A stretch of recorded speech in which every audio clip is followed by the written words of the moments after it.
राष्ट्रगीत गाना कोई जरूरी नहीं है, ऐसा संविधान में कहीं भी नहीं लिखा है। जिन्हें गाना है वे गाएं, लेकिन हमारे लिए गाना जरूरी नहीं है। यह बात ओवैसी की पार्टी के विधायक बिहार विधानसभा में राष्ट्रीय गीत गाए जाने पर ऐतराज जताते हुए बोल रहे हैं। उनका कहना है कि राष्ट्रगान और राष्ट्रगीत आज के पहले भी था, लेकिन सदन के अंदर इसे नहीं गाया जाता था, और अब सरकार एक नई परंपरा शुरू कर रही है और यह हमारी मान परंपराओं के खिलाफ है। मतलब कि हमारे लिए राष्ट्रगीत और राष्ट्रगान गाना जरूरी नहीं है, क्योंकि यह हमारी आस्था के खिलाफ है। और इस बात को बोलते हुए ओवैसी की पार्टी के विधायक अख्तरुल ईमान राष्ट्रगीत और राष्ट्रगान पर सवाल उठा रहे हैं।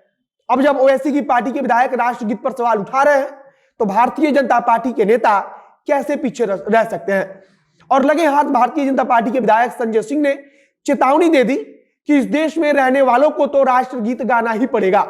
एक और विधायक है भारतीय जनता पार्टी के हरिभूषण ठाकुर बचौल, जो हमेशा से सुर्खियों में रहते हैं, और ओवैसी की पार्टी के विधायक की ऐसी बात सुनकर वे भी भड़क उठे।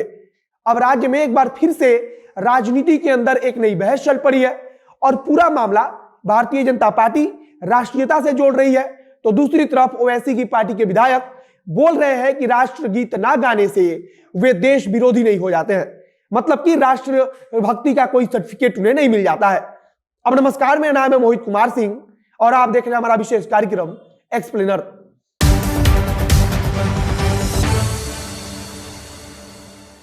इस बार शीतकालीन सत्र की शुरुआत में राष्ट्रगान गाया गया और पहली बार विधानसभा के अंदर राष्ट्रगान गाया गया।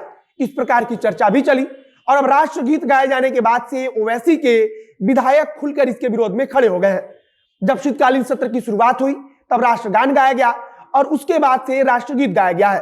ओवैसी की पार्टी के विधायक अख्तरुल ईमान ने कहा कि यह एक नई परंपरा शुरू कर दी गई है सरकार के द्वारा, जो इसके पहले कभी भी नहीं की जाती थी। उनका कहना था कि अगर आज के पहले इस प्रकार की कोई परंपरा थी ही नहीं, तब सरकार बेवजह इस प्रकार की कोई परंपरा क्यों शुरू कर रही है।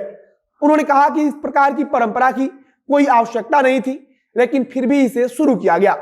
अख्तरुल ईमान ने वंदे मातरम को अपनी आस्था के खिलाफ बता दिया और कहा कि जो परंपरा अब सदन के अंदर शुरू की गई है वह हमारी परंपराओं के खिलाफ है। सबसे पहले अख्तरुल ईमान ने कहा कि राष्ट्रगीत से हमारी राष्ट्रभक्ति पर किसी को सवाल उठाने का कोई हक नहीं है और कोई सवाल उठा भी नहीं सकता है और कोई हमें जबरन राष्ट्रगीत गवा भी नहीं सकता है। उन्होंने इस नई परंपरा को आपत्तिजनक बताया और शायद अख्तरुल ईमान को ऐसा लगता है कि जानबूझकर इस परंपरा को शुरू किया गया है, जिससे कि मुसलमान विधायकों को परेशान किया जाए या मुसलमानों को चिढ़ाया जाए।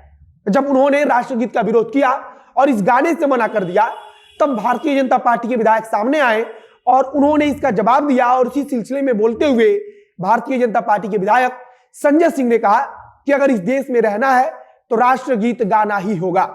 भारतीय जनता पार्टी के दूसरे विधायक हरिभूषण ठाकुर बचौल भी भड़क उठे और उन्होंने सवालिया लहजे में कहा कि क्या इनकी सोच तालिबान जैसी नहीं है। आगे उन्होंने कहा कि जो लोग राष्ट्रगीत गाने से मना कर देते हैं वे लोग कैसे दावा कर सकते हैं कि वे राष्ट्रभक्त हैं। आगे भारतीय जनता पार्टी के विधायक ने कहा कि यह मानसिकता जिहादी मानसिकता है और किसी सांप्रदायिक सोच के व्यक्ति से और क्या ही उम्मीद की जा सकती है। आगे इसी सिलसिले में बोलते हुए भारतीय जनता पार्टी के विधायक ने कहा कि यह लोग इस देश को तालिबान बनाना चाहते हैं। ओवैसी की पार्टी को लेकर कहा गया कि इस पार्टी की नींव ही सांप्रदायिकता के आधार पर रखी गई है और ओवैसी के विधायकों के लिए राष्ट्रभक्ति सिर्फ एक प्रकार का दिखावा है।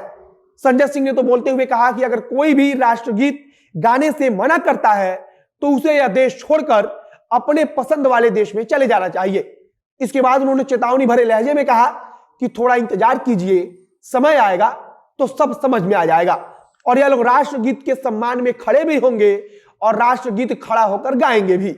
बाकी विधानसभा अध्यक्ष विजय सिन्हा ने भी इस पर अपना पक्ष रखते हुए कहा कि यह गीत राष्ट्र के गौरव का प्रतीक है और यह हमें गौरव का अनुभव कराता है।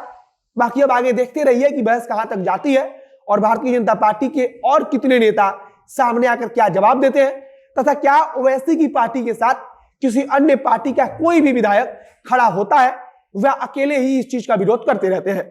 फिलहाल ओवैसी की पार्टी के विधायक इस चीज पर सवाल उठा रहे हैं कि सरकार के द्वारा नई परंपरा क्यों शुरू की गई है और ऐसी परंपरा को शुरू किया जा रहा है जो हमारी परंपराओं के खिलाफ है। आगे अगर कुछ नई जानकारी आएगी तो उसे हम आप तक पहुंचाएंगे। इस वीडियो को यहीं समाप्त करते हैं।